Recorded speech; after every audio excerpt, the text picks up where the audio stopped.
प्यारे बच्चों, आपका हमारे YouTube चैनल करीब क्लास में स्वागत है। देखिए, हमने आपको चैप्टर 2 में एक्सरसाइज 2.4 के 5 क्वेश्चन इससे पहले वाली वीडियो में करा दिए थे। अब इस वीडियो में हम 5 से आगे के क्वेश्चन जो है 6 से लेकर के 10 तक उन्हें सॉल्व कराएंगे। आप लोगों ने अगर अभी तक हमारे चैनल को सब्सक्राइब नहीं किया तो चैनल को सब्सक्राइब कर लें, बेल आइकन को दबा दें, जिससे आपको प्रत्येक वीडियो की नोटिफिकेशन प्राप्त होती रहे। तो देखिए, क्वेश्चन नंबर 6 है। उसमें क्या कहता है कि महूली गांव में एक तंग आयताकार भूखंड विद्यालय बनाने के लिए सुरक्षित है। इस भूखंड की लंबाई और चौड़ाई 11:4 के अनुपात का है। देखिए, यहाँ क्या दे रखा है, क्वेश्चन नंबर 6 में दिया है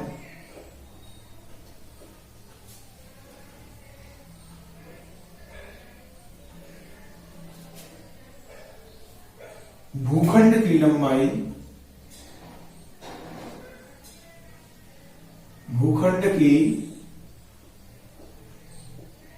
लंबाई और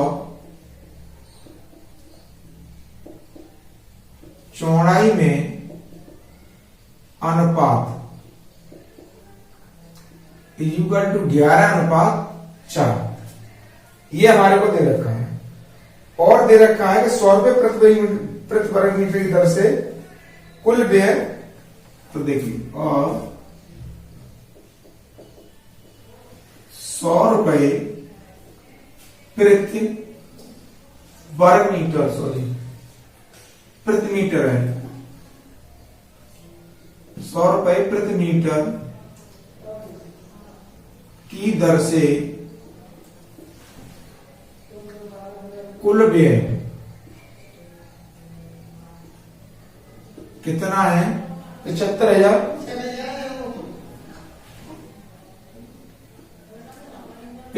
रुपए है। तो देखिए, यहां पर क्या है कि एक मीटर का खर्च कितना आ रहा है? 100 रुपए आ रहा है। क्यों? प्रति मीटर की बात कर रहा है। और जगह परिमाप हम निकालेंगे तो परिमाप कितना हो जाएगा? कुल व्यय में 100 का दे दो भाग, इससे दोनों बिंदियों से ये दोनों बिंदी कटेंगे, कितना हो गया? 750 मीटर। यानी भूखंड का परिमाप है वो 750 मीटर है। अब देखिए, माना भूखंड की लंबाई, यहां से अनुपात से निकालेंगे, 11x और चौड़ाई इक्वल टू 4x। ठीक है, यानी लंबाई होगी 11x, चौड़ाई होगी हमारे पास 4x। ये x क्या है? अनुपातिक चिन्ह है। तो देखिए, प्रश्नानुसार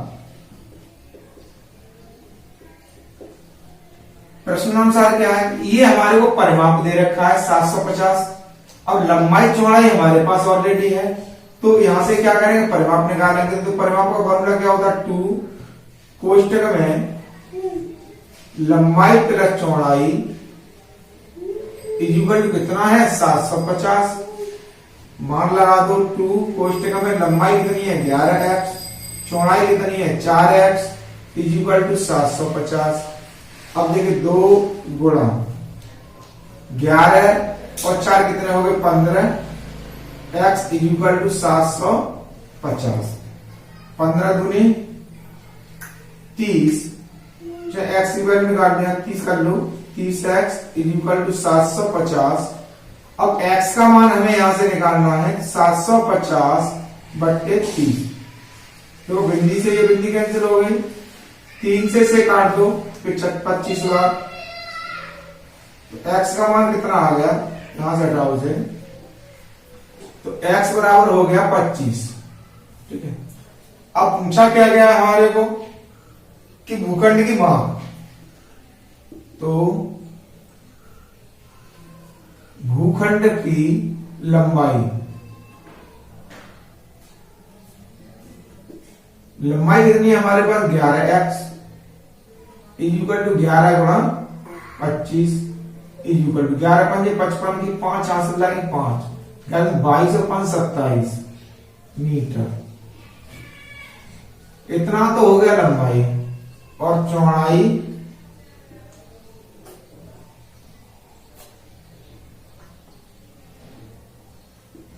निकालेंगे तो चौड़ाई कितनी है हमारे पास 4x इज इक्वल टू 4 गुणा 25 इज इक्वल टू 100 मीटर। ये आ गई हमारे पास चौड़ाई। तो देखिए क्वेश्चन नंबर 6 था वो हमने सॉल्व कर लिया। अब क्वेश्चन नंबर 7 है, तो क्वेश्चन नंबर 7 देखते हैं।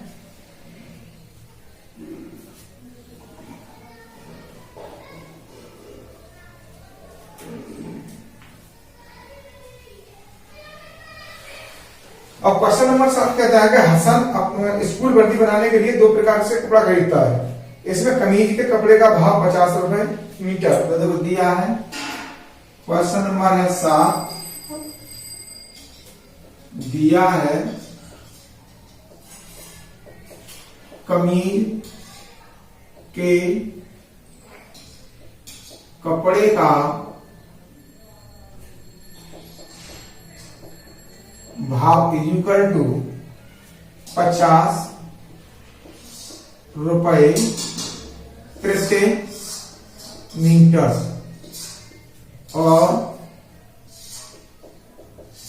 और एक कपड़ा और है इसमें किसका है पतलून का। और पतलून के कपड़े का भाव पतलून के कपड़े का भाव इज इक्वल टू 90 रुपए प्रति मीटर। तो देखिए ये कमीज के कपड़े का भाव कितना है 50 रुपए मीटर और पतलून के कपड़े का भाव है 90 रुपए मीटर। तो देखिए ये कहता है कि वह कमीज के प्रत्येक 3 मीटर कपड़े के लिए पतलून का 2 मीटर कपड़ा खरीदता है। तो देखिए तथा कमीज और पतलून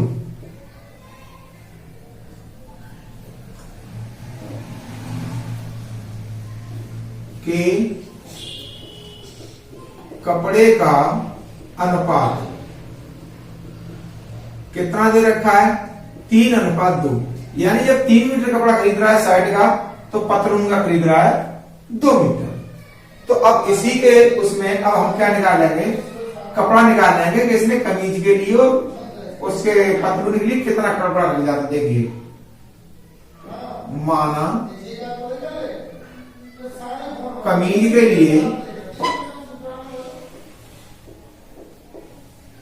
लिए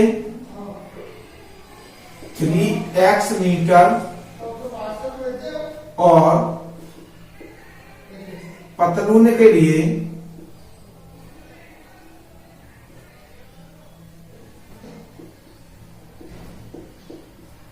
2x मीटर कपड़ा खरीदा। ठीक, इसने 3x मीटर कपड़ा किसके लिए खरीद लिया कमीज के लिए, 2x मीटर कपड़ा किसके लिए खरीदा पतलून के लिए। अब क्या कहता है तो कीमत निकालते हैं हम अब इसकी। तो देखिए तो ये 3x मीटर कपड़ा है 50 रुपए के हिसाब से खरीद रहा है। तो साइड के कपड़े का किराया मूल्य तो कमीज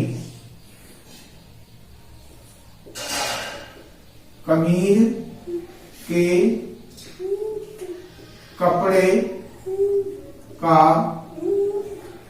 क्रय मूल्य जो कितना है 50 गुणा कुल कपड़ा कितना है 3x इक्वल टू 150x रुपए। ठीक, अब हमारे पास दे रखा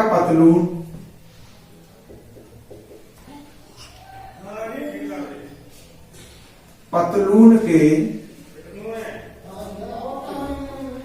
कपड़े का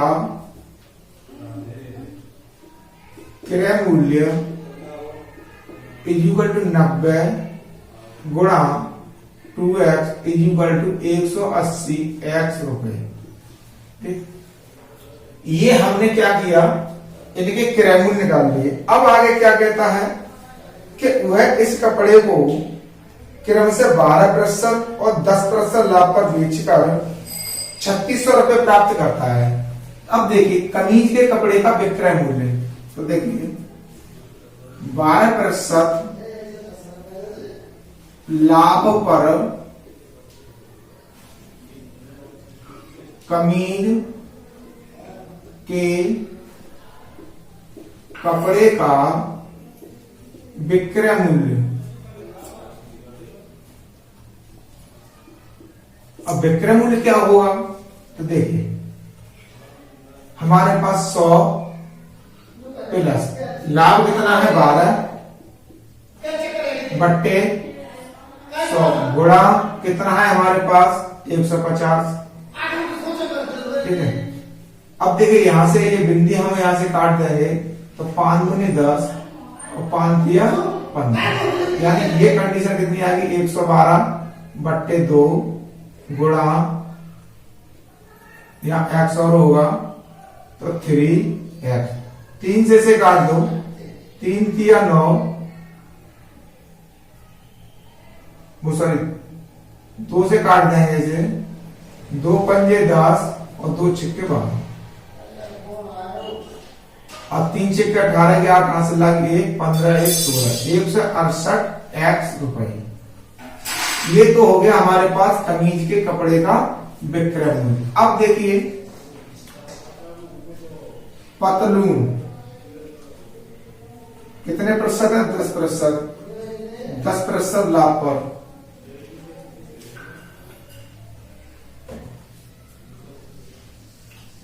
10% लाभ पर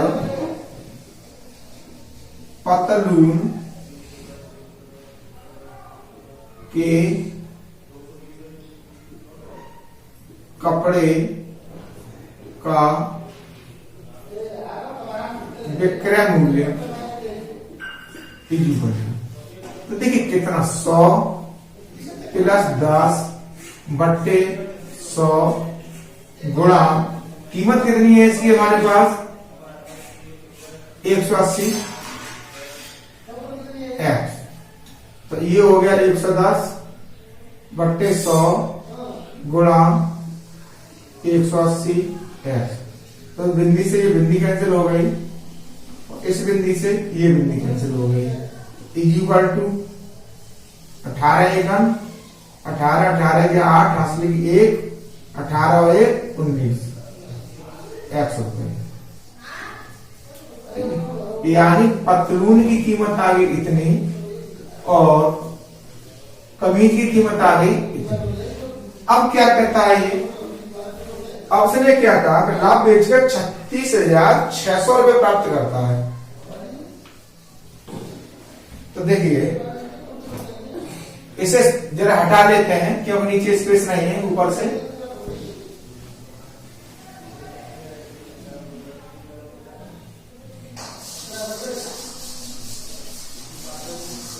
अब देखिए अब लिखेंगे प्रश्नानुसार।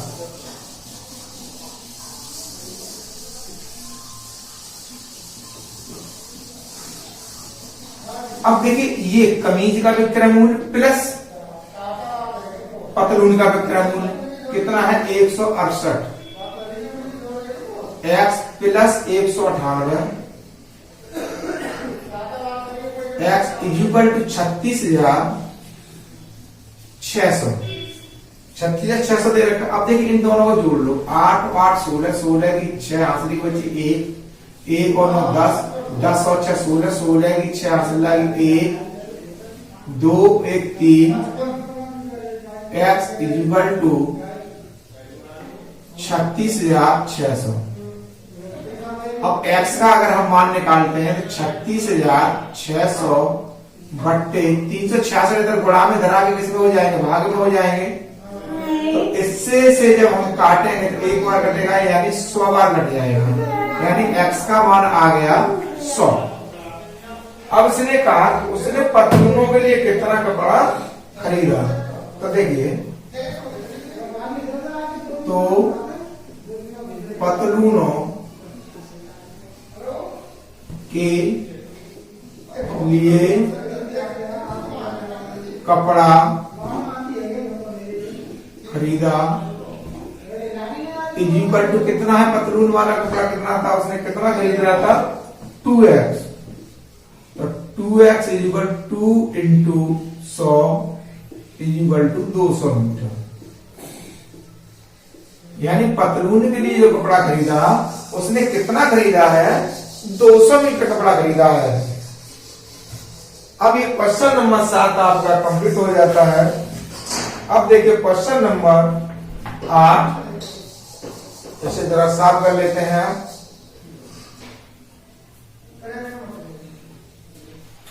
तो 2 क्वेश्चन रह गए, फटाफट उन्हें भी सॉल्व कर लेते हैं।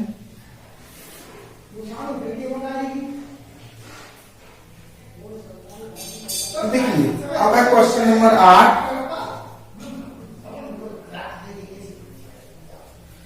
हिरणों के एक झुंड का आधा भाग मैदान में चल रहा है और शेष 3/4 पड़ोस में ही खेलकूद कर रहा है। शेष बचे 9 हिरण एक तालाब में पानी पी रहे हैं। झुंड में हिरणों की संख्या ज्ञात कीजिए। तो देखिए, तो अब यहाँ पर क्या निकालते हैं हम, माना हिरणों का हिरणों का एक झुंड आधा मैदान में चल रहा है। तो ये करा झुंड में हिरणों की संख्या। तो माना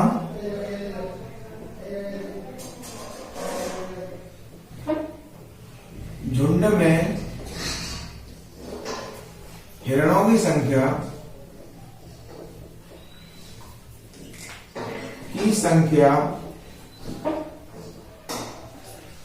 x है, यानी कुल हिरण मान लेते हैं हम x।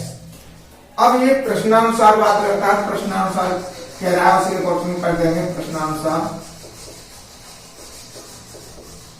अब देखिए कुल हिरण जो दे रखते हैं उसमें से आधे का कह रहा है ये कि आधा मैदान में चल रहा है। आधे x का कितना हो जाएगा, x/2 हो जाएगा, आधा मैदान में चल रहा है। प्लस अब क्या कहता है कि जो शेष बचे हैं, अब शेष कितने बचेंगे भैया हमारे, x माइनस x/2,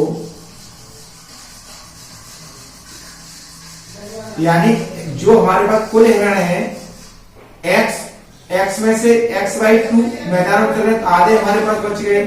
अब क्या कहता है कि 3/4 इंटू 3/4 क्या कर रहा है, वो पड़ोस में खेलकूद कर रहे हैं। और शेष कितने बचे हैं, 9 बचे हैं। अब ये कंडीशन किसके बराबर है, हमारे पास x के बराबर है, क्यों, कुल हिरण ही तो है, ये आधे ये हो गए। अब शेष हमारे पास बचे उसका 3/4 भाग प्लस 9। अब इसे हम सॉल्व करेंगे। देखिए x बराबर x/2 प्लस, अब देखिए यहाँ पर 2x माइनस x, यानी एलसीएम इसके नीचे एक मान के कर लेंगे, 2x minus x/2 into 3/4 plus 9। x is equal to x/2 plus, अब 2x में से एक x चला जाएगा तो क्या बचेगा, x बचेगा /2 गुणा 3/4 प्लस 9। अब देखिए यहां पर x is equal to x/2 plus, अब इसका इसमें गुणा करेंगे 3x/8 प्लस 9। अब देखिए x की जो वैल्यू है सभी को एक तरफ ले आएंगे हम, तो x minus x/2 minus 3x/8 equal to 9। अब इसके नीचे एक मान के एलसीएम कितना हो जाएगा, 8 हो जाएगा। तो 8 का इसमें x में गुणा करेंगे 8x माइनस 2 का इसमें गुणा करेंगे 4 बार गया, 4 का ऊपर गुणा कर दो 4x माइनस 8 का भाग 8 में एक बार, 1 का गुणा 3 में करेंगे 3x इज इक्वल टू 9। ठीक, अब देखिए यहां पर क्या बचा हमारे पास, 8x प्लस गए, 4x और 3x माइनस गए, तो 8x माइनस 7x, यानी चारों तीन किसके हो गए, माइनस के हो गए, बट्टे 8 इक्वल टू 9। अब 8 में 7 गए तो x बचा। अब 8 का 9 का गुणा कर दो, तो 9 गुणा 8, यानी x का मान कितना आया, 72 आ गया। यानी हेड़ों की संख्या कितनी आ गई, अतः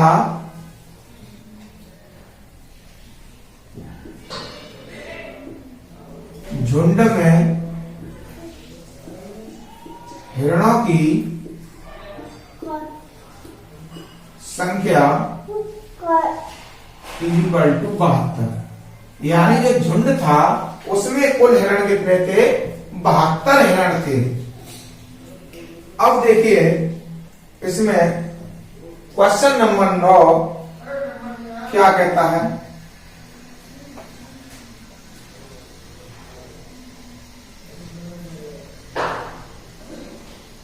क्वेश्चन नंबर 9 है कि दादाजी की आय अपनी पोत्री की आय की 10 गुनी थी।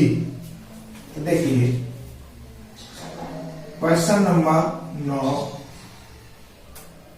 दिया है, दादाजी की आय पौत्री की 10 गुनी। ठीक है, तो माना पौत्री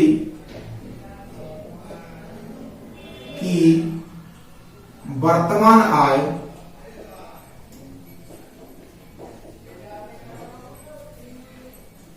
x वर्ष है, यानी इसको क्या मान लिया हमने, x वर्ष मान लिया। तो दादाजी की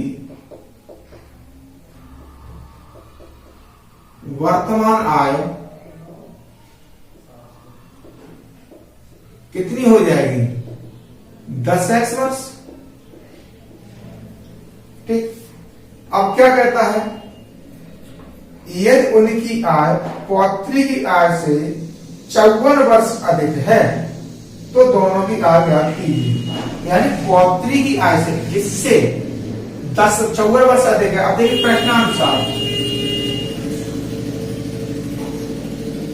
प्रश्नानुसार ही बात कर रहा है, तो 10x इससे पौत्री की आय की x से हमारे पास कितनी अधिक है, 10 वर्ष, सॉरी 54 वर्ष अधिक है।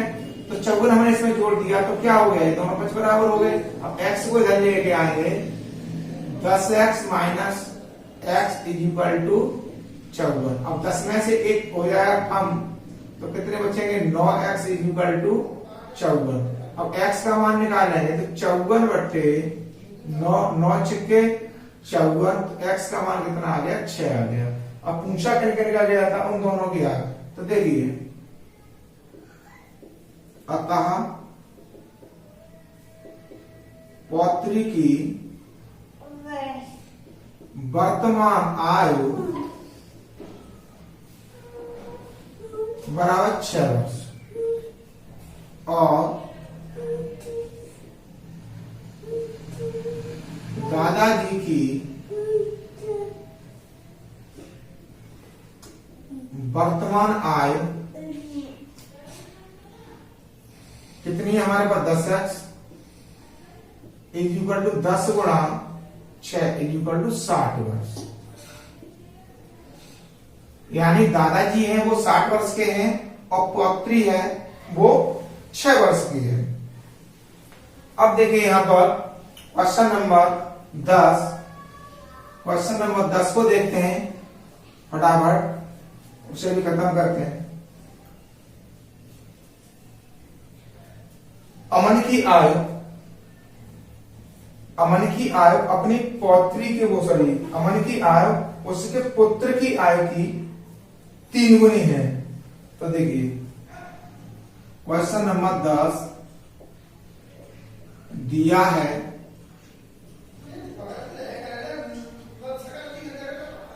अमन की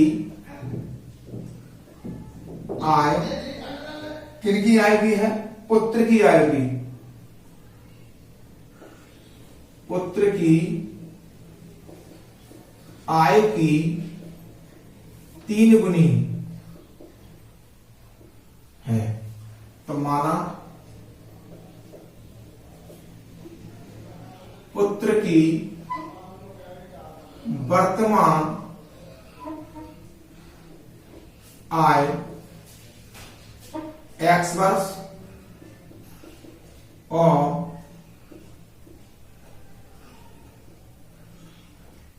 अमन की वर्तमान आय